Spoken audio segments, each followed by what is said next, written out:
এমন স্বাদের মিষ্টি একটা খেলেই প্রাণ জুড়িয়ে যাবে। খুব একটা বেশি কিছু লাগে না। 1 কাপ সুজির সাথে 2 চামচ ঘি মিশিয়ে খুব সহজে এভাবে একবার বানিয়ে খেয়ে দেখুন।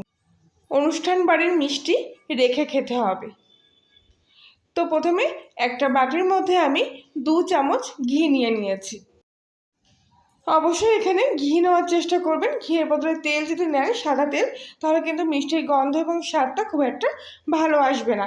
এবার আমি এখানে 1 কাপের একটু কম পরিমাণ সুজি নিয়ে নিয়েছি। তবে এই সুজিটা মিক্সিং জারের মধ্যে নিয়ে গুঁড়ো করে নেব, কেননা সুজির দানাটা একটু মোটা থাকে।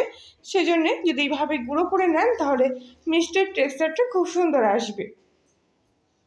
তো সমস্ত সুজিটা আমি এখানে গুঁড়ো করে নিয়েছি। দেখুন, একদম মিহি করে কিন্তু গুঁড়ো করে নিয়েছি।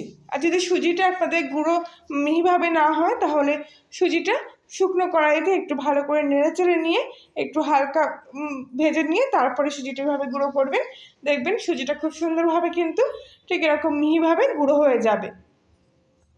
তো এবার আমি এর মধ্যে 1.5 চামচ মতো ময়দা নিয়ে নিয়েছি। ময়দার পরিবর্তে এখানে আপনারা আটা ব্যবহার করতে পারেন, তবে যেহেতু মিষ্টি বানাচ্ছি তাই ময়দা দিলে পরে স্বাদটা ভালো আসে, কেননা আটার কিন্তু একটা নিজস্ব ফ্লেভার আছে যেটা অনেকেই পছন্দ করেন না।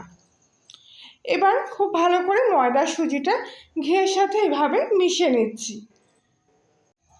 এভাবে ঘিয়ের সাথে প্রথম অবস্থায় যদি আপনি মেখে নেন, তাহলে কি হবে, মিষ্টির মধ্যে একটা যে রবার রবার ভাবটা সেটা আসবে না। খুব সুন্দর মিষ্টিটা কিন্তু তৈরি হবে। তো এইভাবে ঘিয়ের সাথে খুব ভালো করে কিন্তু সব কিছু একসঙ্গেভাবে মিশিয়ে নিয়েছি। আর দেখুন, কিছুক্ষণের মধ্যে মাখতে মাখতে এর মধ্যে একটা এরকম দানাদার মতো টেক্সচার চলে আসবে। এবার এর মধ্যে স্বাদ মতো লবণ আর নিয়ে নিচ্ছি সামান্য একদম 1 চুটকি মতো বেকিং পাউডার। এবার এর মধ্যে 2 চামচ গুঁড়ো দুধ নিয়ে নিলাম। তবে বেকিং পাউডারের পরিমাণটা কিন্তু একদম 1 চুটকি মতো নিতে হবে, এর চাইতে বেশি কিন্তু নেবেন না।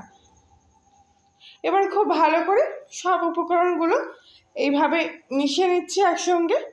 অবশ্যই কিন্তু এই কাজটা একটু সময় ধরে করতে হবে, যাতে লবণ আর বেকিং পাউডারটা আর গুঁড়ো দুধটা খুব ভালো করে এর সাথে মিশে যায়। তো এই পর্যায়ে এবার আমি একটা অন্য পাত্রের মধ্যে কিছুটা উষ্ণ গরম দুধ নিয়ে নিয়েছি। এই গরম দুধটা দিয়ে অল্প অল্প করে ডোটা আমি মেখে নেব। আপনারা দুধের পরিবর্তে গরম জল দিয়েও মাখতে পারেন, তবে যেটাই মাখবেন গরম একটু উষ্ণ করে তারপরে মাখে নেবেন, তাহলে খুব ভালো হবে। এইভাবে অল্প অল্প করে উষ্ণ গরম দুধ দিয়ে এই ডোটাকে আমি এখানে মেখে নিচ্ছি। একবারে দেব না, অল্প অল্প করে দেব। তবে এই ডোটা কিন্তু খুব একটা বেশি নরমও হবে না, আবার একেবারে কিন্তু শক্ত করেও মাখা যাবে না। আর এরকম করে ভালো করে কিন্তু একটু পাতিয়ে পাতিয়ে নিয়ে ডোটাকে মেখে নিতে হবে। প্রথম অবস্থায় যখন মাখবো তখন কিন্তু এরকম নরম হবে আর হাতের মধ্যে এরকম লেগে যাবে। তো এই অবস্থায় কিছুক্ষণ রেস্টে রাখতে হবে। আর ততক্ষণ এখানে চিনির শিরা তৈরি করে নেব। তো একটা বাটির মধ্যে 1 কাপের একটু কম পরিমাণ মতো চিনি আর তার সাথে 2 কাপ পরিমাণ জল নিয়ে নিলাম। এবার চিনির সাথে জলটা খুব ভালো করে মিশিয়ে নেব।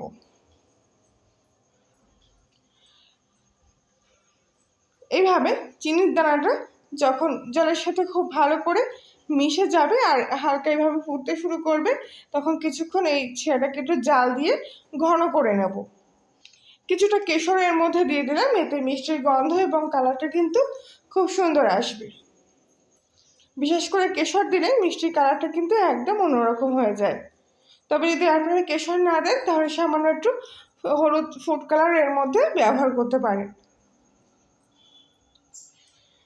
তো চিনির শিরাটা খুব একটা বেশি গাঢ় করার দরকার নেই, মোটামুটি আঙুলের মধ্যে নিয়ে এইভাবে একটু চেক করে দেখবেন। একটু চিটচিটে ভাব চলে আসলে গ্যাসটা আমি অফ করে দেবো আর চিনির শিরাটা এখান থেকে নামিয়ে নেব।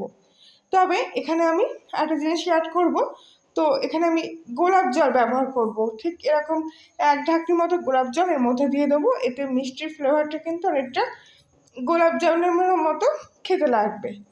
যদি আপনারা একটু পছন্দ না করেন তাহলে নাও দিতে পারেন, কোনো অসুবিধা নেই। তো এই অবস্থায় আগে থাক থেকে যে ডোটা আমি মেখে রেডি করে রেখেছিলাম সেটা কিন্তু এতক্ষণে খুব ভালোভাবে সেট হয়ে গেছে। দেখুন এখন কিন্তু আর হাতের মধ্যে লেগে যাচ্ছে না। এবার হাতে সামান্য একটু ঘি লাগিয়ে নিয়ে এবার খুব ভালো করে এই ডোটাকে আর একবার এভাবে মেখে নেব। এভাবে মাখার ফলে এই ডোটা একদম সফট হয় আর এর গায়ে সহজে কোনো ক্র্যাক ভাবও থাকে না, একদম গাটা পুরো মসৃণ হয়। এবার এই ডোটাকে হাতের মধ্যে নিয়ে যেখানে যে ক্র্যাকগুলো আছে সেগুলো কিন্তু এভাবে হাত দিয়ে একটু ভালো করে চেপে চেপে নিয়ে একটা গোল বলের মতো করে নেব, এতে কাজটা করতে সুবিধা হবে। তো এবার এরকম ডোটা এরকম নরম হয়ে গেছে দেখতেই পাচ্ছেন। তো এবার এর থেকে ছোটো ছোটো করে লেচি কেটে নেব। আপনারা যেরকম সাইজের মিষ্টি খেতে পছন্দ করবেন, ছোট বড় হোক মাঝারি হোক, সেরকম সাইজ করে লেচিগুলো এখান থেকে কেটে নিচ্ছি। সবকটা লেচি কাটা হয়ে গেলে এবার হাতের মধ্যে নিয়ে এইভাবে গোল বলের মতো করে নেব। মিষ্টিগুলো গোল হয়ে গেলে এবার হাত দিয়ে একটু এভাবে চেপে নেড়ে এরকম চারটার মতো করে নিচ্ছি। বাকি মিষ্টিগুলো ঠিক একইভাবে এখানে তৈরি করে নেব। খুব সহজ, তবে আপনারা যদি অন্য কোনো মিষ্টির শেপ দিতে চান এখানে তাহলে সেটাও দিতে পারেন। তো বাকিগুলো ঠিক একইভাবে এখানে তৈরি করে নিয়েছি। আশা করছি আজকের রেসিপিটি আপনাদের কাছে ভালো লেগে থাকবে। ভালো লাগলে প্লিজ লাইক শেয়ার কমেন্ট করে জানাবেন। তো এবার একটা কড়াইয়ের মধ্যে সামান্য কিছুটা তেল হালকা গরম করে নিয়েছি। এবার এই তেলের মধ্যে এক এক করে মিষ্টিগুলো আমি দিয়ে দিচ্ছি।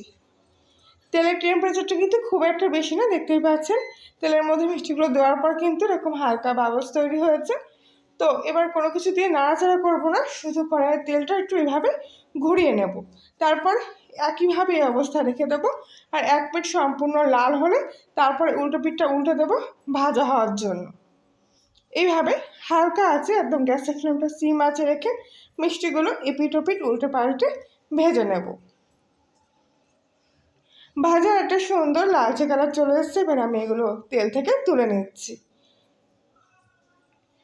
বাকিগুলো ঠিক একইভাবে এখানে ভেজে নেব।